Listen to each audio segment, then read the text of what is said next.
नमस्कार, MP study point में आप सभी का स्वागत है। दोस्तों, इन दिनों एक खबर बढ़ चढ़कर वायरल हो रही है जिसमें कहा गया है कि भारत ने नेपाल को बहुत ही बड़ी धमकी दी है। जी हां दोस्तों, और कहा जा रहा है कि नेपाल के जो पूर्व प्रधानमंत्री है केपी शर्मा ओली, उन्होंने इस बात का दावा किया है कि भारत के द्वारा नेपाल को धमकी दी गई है। तो दोस्तों, आर पार के इस एपिसोड में आज हम इसी बात पर चर्चा करेंगे कि भारत ने नेपाल को ये इतनी बड़ी धमकी क्यों दी है और भारत का इतना बड़ा शख्स कौन है जिन्होंने पूरे नेपाल को ही चेतावनी दे दी। तो चलिए दोस्तों, इस घटना को हम विस्तार से और बहुत ही आसान भाषा में समझने की कोशिश करते हैं कि आखिर ऐसा क्या हुआ था जिसके चलते नेपाल ने ये आरोप लगाया है कि भारत ने हमें धमकी दी है। तो दोस्तों, आप वीडियो के अंत तक बने रहें। साथ ही अगर आप इस चैनल पर नए हैं तो चैनल को सब्सक्राइब करके बेल नोटिफिकेशन ऑन कर लें ताकि इस प्रकार की प्रत्येक अपडेट आप तक पहुंच के सबसे पहले। तो दोस्तों, नेपाल के पूर्व प्रधानमंत्री केपी शर्मा ओली ने भारत पर यह गंभीर आरोप लगाए हैं।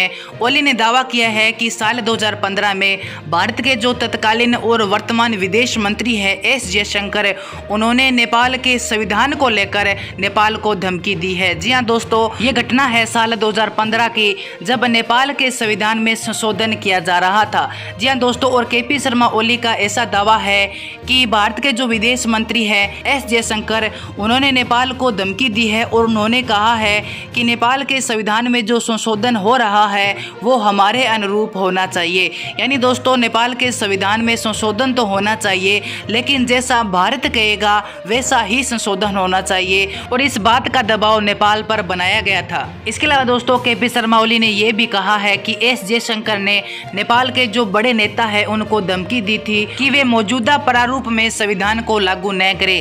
केपी शर्मा ओली ने यह भी कहा है कि हमें यह भी चेतावनी दी गई थी कि नेपाल के संविधान में अगर भारत के अनुसार परिवर्तन नहीं किया गया, संशोधन नहीं किया गया, तो उसे बिल्कुल भी स्वीकार नहीं किया जाएगा। इसके अलावा दोस्तों, मैं आपको बता दूं कि नेपाल ने 20 सितंबर 2015 को अपना नया संविधान लागू किया था। हालांकि नेपाल के नए संविधान के खिलाफ भारत से सटे जो दक्षिण नेपाल के जिले हैं उनमें भी काफी विरोध प्रदर्शन देखने को मिला था। हालांकि दोस्तों, इस विषय पर भारत का कहना है कि हमने नेपाल को केवल सलाह दी थी और हमने यही कहा था कि नेपाल अगर अपने संविधान में संशोधन कर रहा है तो नेपाल के तराई क्षेत्र में रहने वाले मधेशियों के अधिकार से किसी प्रकार का समझौता नहीं होना चाहिए, उनके अधिकारों का हनन नहीं होना चाहिए, और भारत के द्वारा ये धमकी नहीं बल्कि नेपाल को सलाह दी गई थी। और वहीं दोस्तों, दूसरी तरफ नेपाल का कहना है कि हम अपने संविधान में किसी दूसरे के दबाव से परिवर्तन नहीं करेंगे। और उसके बाद दोस्तों, नेपाल ने भी भारत की एक भी नहीं सुनी और उन्होंने अपना संविधान संशोधन किया। दोस्तों, उसके बाद दक्षिणी नेपाल के जिलों में इस संविधान संशोधन का काफी विरोध प्रदर्शन भी किया गया था। दोस्तों, जब नेपाल ने भारत की इस सलाह को ठुकरा दिया तो भारत और नेपाल के रिश्तों में भी हमें काफी खटास देखने को मिली थी। और दोस्तों, एक रिपोर्ट के मुताबिक साल 2015 में भारत के तत्कालीन विदेश मंत्री एस जयशंकर ने काठमांडू का दौरा किया था और उन्होंने नेपाल के पुष्प कमल दहल उर्फ प्रचंड समेत कई राजनेताओं से बातचीत की थी, मुलाकात की थी। और ओली के भेजे गए एक दस्तावेज में ये भी बताया गया है कि एस जयशंकर ने नए संविधान को लेकर नेपाल से कहा था कि इसके नतीजे बहुत ही बुरे होने वाले हैं।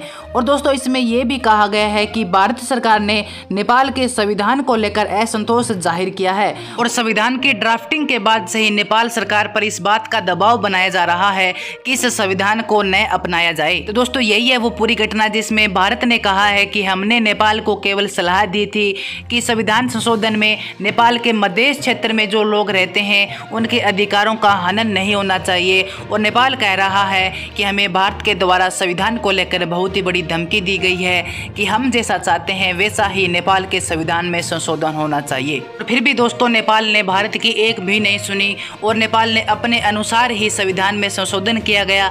और उसके बाद नेपाल के मधेश क्षेत्रों के जो लोग हैं उन्होंने इस संविधान का बहुत ही ज़्यादा प्रदर्शन किया था, लोगों ने आंदोलन किया था और इस आंदोलन में 60 लोगों की मौत भी हुई थी। और दोस्तों, इस विषय में अगर आप भी कुछ जानते हैं तो आप मुझे कमेंट बॉक्स में बता सकते हैं। तो दोस्तों, आज की वीडियो में इतना ही, मिलते हैं अगली वीडियो में एक नई अपडेट के साथ।